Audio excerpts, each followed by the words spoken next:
उसकी स्कूटी, उसका tyre puncture हो गया था। सामने वाले ने कहा मदद करूंगा और उसको जिंदा जला दिया। मुझे गुस्सा आता है, मैं कितनी दफा यहाँ बैठकर आप लोगों के सामने ये सवाल उठाती रहूंगी। आपके चैनलों पे जो मुस्लिम महिलाएं एंकर हैं, मैं उनसे पूछना चाह रहा हूँ, आप क्यों खामोश बैठी हैं? आप तो महिला है ना, आप तो हमसे ज्यादा तकलीफ समझ सकती हैं उस बिल्किस बानो की। द लाइव टीवी, सच सबसे आगे। दोस्तों, मैं आदिल खान आजाद, आप देख रहे हैं the live TV. Bilkis Bano Gujarat की वो पीड़िता जिसके साथ 11 वैश्यों ने बलात्कार किया, गैंगरेप किया, ब्राह्मण जाति के थे, जैसा कि कल बीजेपी के एक विधायक ने बताया। तो वो सबके संस्कार अच्छे थे, इसलिए उन्हें रिलीज कर दिया गया, ये सब आपको मालूम है। लेकिन आप सोचिए कि इस वक्त में क्यों बिल्किस बानो के लिए कोई टीवी डिबेट, कोई प्रोग्राम नहीं हो रहा। आखिरकार ये टीवी चैनल्स के न्यूज एंकर्स संवेदनहीन कैसे हो गए? ये तो बड़े संवेदनशील हुआ करते थे, और खास तौर से महिला एंकर्स रोया करती थी, अटैच कर लेती थी, सेंटिमेंट्स में अपने आप को खोज लेती थी, बहन मान लेती थी निर्भया को अपना। और वहां पर तेलंगाना के हैदराबाद की वो पीड़िता जिसके साथ गैंगरेप हुआ और उसके बाद उनके आरोपियों का एनकाउंटर हो गया, उन सबसे अटैच कर करके स्टूडियो में आंसू बहाया करती थी, इतना कि दिल्ली में बहने वाली यमुना में पानी कम पड़ जाए। लेकिन आज सब खामोश हैं, क्योंकि जिसके साथ जुल्म हुआ, जिसके दरिंदे छोड़े गए, उस महिला का नाम है बिल्किस बानो, उर्दू वाला। वसीम अकरम त्यागी ने एक पुराना वीडियो शेयर किया है। टिस्वे बहा रही हैं रूबिका लियाकत, महान कथित तौर पर देशभक्त और ईमानदार एंकर, दिन भर हिंदू मुस्लिम लेकर बैठती हैं। और उस दिन कह रही थी, जब हैदराबाद वाला किस्सा हुआ था, वो स्कूटी खड़ी कर रही थी, उसने मदद मांगी। या तो रूबिका उस दिन आपके आंसू झूठे थे, हम तो खैर इलेक्ट्रॉनिक मीडियम रहे, हम जानते हैं कि ऐसे बहाने, आंसू बहाने के बाद, स्टूडियो से निकलने के बाद आउटपुट में आने तक, न्यूज रूम में आने तक क्या हाल होता है एंकर का, कैसे ढाके मारती हुई आती। आज तो छा गए जी। वसीम ने जो वीडियो शेयर किया, आप पहले वीडियो देख लीजिए, रूबिका के दर्द को महसूस कर लीजिए। ये दर्द बिल्किस बानो के लिए कभी नहीं निकला, देख लीजिए। उसकी स्कूटी, उसका टायर पंक्चर हो गया था। सामने वाले ने कहा मदद करूंगा और उसको जिंदा जला दिया। आप सोच सकते हैं, उस लड़की ने डर में अपनी बहन को फोन किया होगा, वो उस पर क्या बीत रही होगी, और हम क्या कर रहे हैं। मुझे गुस्सा आता है, मैं कितनी दफा यहाँ बैठकर आप लोगों के सामने ये सवाल उठाती रहूंगी कि हिंदुस्तान की बच्चियां आजादी से क्यों नहीं घूम पाती। आपने सुन लिया, देख लिया, रूबिका लियाकत कितनी दर्द और कितनी तकलीफ में है। हैदराबाद में जो पीड़िता थी, जिसके साथ गैंगरेप हुआ, उसकी हत्या हो गई, उसको जिंदा जलाकर मार दिया गया था, जहां तक मुझे याद है। हैदराबाद का गुस्सा दिल्ली में फूटा, दिल्ली में प्रोटेस्ट हुआ, और कितने लोग उसके लिए प्रोटेस्ट में निकल पड़े, निर्भया के लिए निकल पड़े। लेकिन बिल्किस, जिसके साथ सबसे ज्यादा ज्यादती हुई, जिसके साथ सबसे ज्यादा जुल्म और बर्बरियत हुई, जिसकी आंखों के सामने उसके परिवार के 14 लोगों को मार दिया गया, काट दिया गया, जिंदा जला दिया गया, और तो और इंसानियत को शर्मसार कर देने वाली इंतहा की हद यहां तक कि उसकी 3 साल की बच्ची को उसके सामने सर पटक पटक कर पत्थरों से मार दिया गया। उस औरत के लिए, उस महिला के लिए, उस भारत की बेटी के लिए इन कथित बेटियों के आंसू नहीं निकलते, इन कथित हमदर्दों के आंसू नहीं निकलते। वसीम इस वीडियो को शेयर करते हुए लिखते हैं कि मोहतरमा रूबिका लियाकत, ये नौटंकी ही थी ना, वरना बिल्किस बानो के लिए ऐसे ही आंसू निकल रहे होते।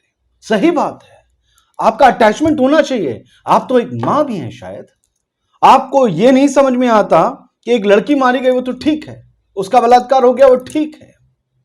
आप, ये घटनाएं रोज होती हैं और आप उसके साथ अटैचमेंट करती हैं, बिल्कुल ठीक है, होना चाहिए। हर घर की बेटी, मेरी बहन, आप, वो लड़की एक है।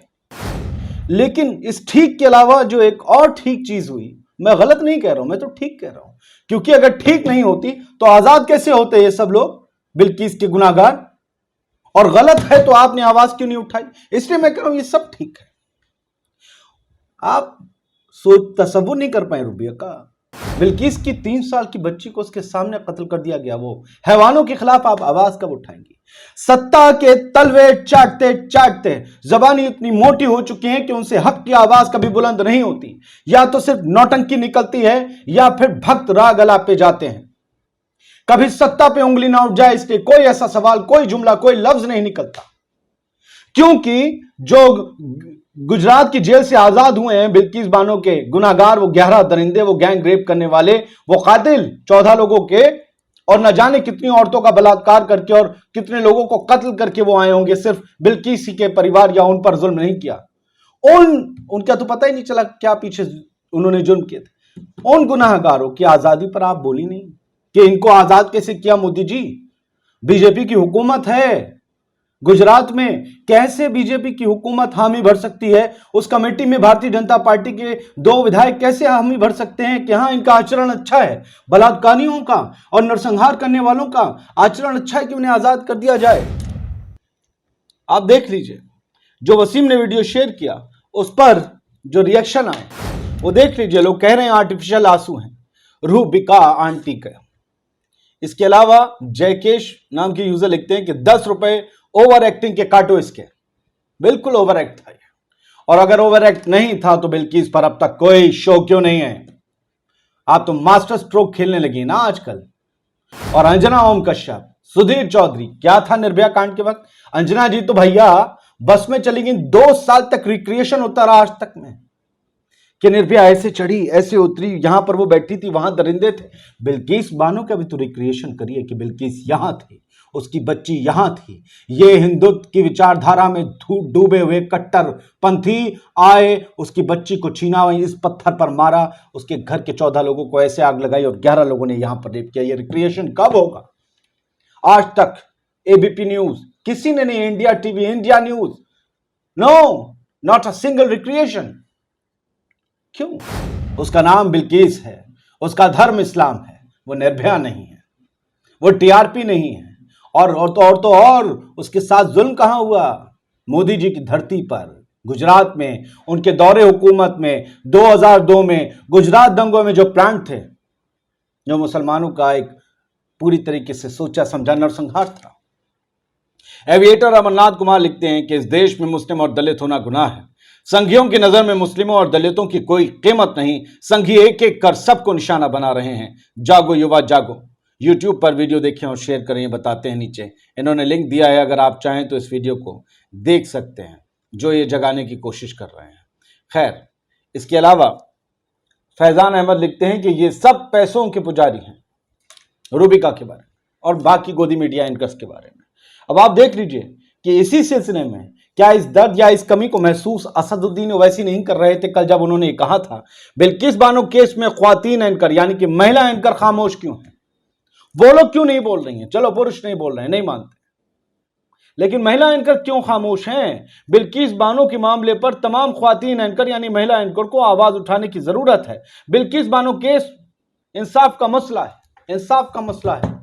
क्या आप इसे भी धर्म के मसले से देख रहे हैं? और अगर आप धार्मिक तौर पर किसी के लिए आवाज बुलंद करते हैं या खामोश रहते हैं तो लानत है ऐसे लोगों पर जो सिलेक्टिव हैं, जो ये सोचते हैं कि मुसलमान होगा तो आवाज नहीं उठाना है, और अगर हिंदू हुआ या कोई गैर मुस्लिम हुआ तो उसके लिए संवेदनशीलता दिखानी पड़ेगी।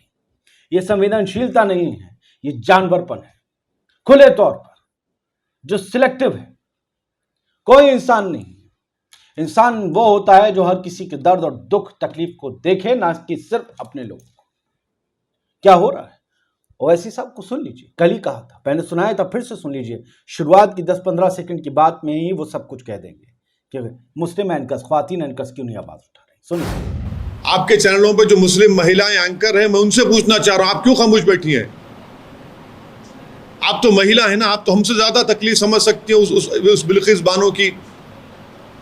आए दिन महिलाओं पर जुल्म होता है। सुन लिया आपने दोस्तों, क्या अखबार कह रहे हैं वो सुनिए। एक औरत को दिए गए न्याय का अंत यही है, दोषियों की रिहाई पर छलका बिल्किस बानो का दर्द।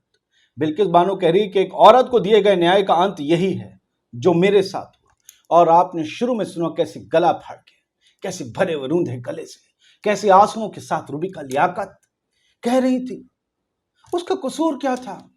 बिल्किस के लिए वो दर्द कहां है? रूबिका, बिल्किस के लिए वो तकलीफ क्यों नहीं छलकती? एबीपी लाइव लिखता है कि पीएम और गृह मंत्री बताएं, आपसे ली गई थी अनुमति? बिल्किस बानो गैंगरेप दोषियों की रिहाई पर कांग्रेस का सवाल। क्यों खामोश है प्रधानमंत्री और गृह मंत्री? बिटियाओं पे तो बहुत बोलते थे, निर्भया पे तो पूरी बीजेपी नाच रही थी, स्मृति ईरानी जी भी बहुत खूब बोलती थी। आज सब चुप हैं। इसलिए चुप हैं, कहानी गुजरात की है, गुजरात दंगों की है। मकतूल बिल्किस का परिवार है। बेगुनाह कौन है? बिल्किस है। गुनाहगार कौन है? जिन्हें भाजपा का विधायक ब्राह्मण का संस्कारी इंसान और उनकी टोली बता रहा है, ब्राह्मणों का संस्कारी टोली। आप इस तरीके से अगर इंसाफ होने लगा ना दोस्त, तो आप सोचिए। और सोचिए ना, वो तो निर्भया का तो जो साथी था ना दोस्त, उसे भी तो लाए थे।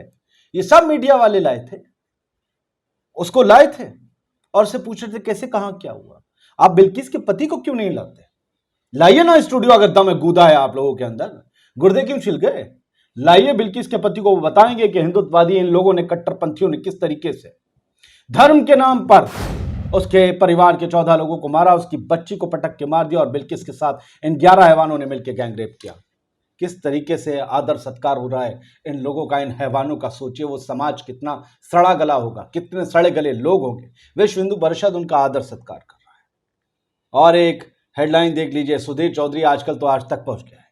डीएनए जब ये चलाते थे भाई साहब जी न्यूज में, तब इनका था हेडलाइन, 7 साल से सुनाई दे रही है बेटी की चीखें, सुनिए निर्भया की मां का संदेश। अरे अपनी इसे बेटी बिल्किस बानो को अपनी 3 साल की बेटी की चीखें 20 साल से सुनाई दे रही हैं। सुधीर चौधरी, इसका भी दर्द सुनाओ कभी देश को। निर्भया की मां, निर्भया एक अकेली बेचारी लड़की, उसके साथ ज्यादती हुई, उसका मौत हो गई। बिल्किस बानो हर रोज मर रही हैं और गुजरात की सरकार ने मिलकर जो फैसला लिया है और ज्यादा मार दिया बिल्किस को। दोस्तों, आप इस स्टोरी के बारे में क्या सोचते हैं? और भारत का जो मीडिया है मेन स्ट्रीम, उसका एक बड़ा वर्ग के बारे में आप क्या सोचते हैं? किस तरीके से वो आवाज उठाता है और कभी कभी खामोश रहता है? उसको लेकर आपके मन में क्या विचार आते हैं, हमें कमेंट बॉक्स में बताइए। जय हिंद। द लाइव टीवी, सच सबसे आगे।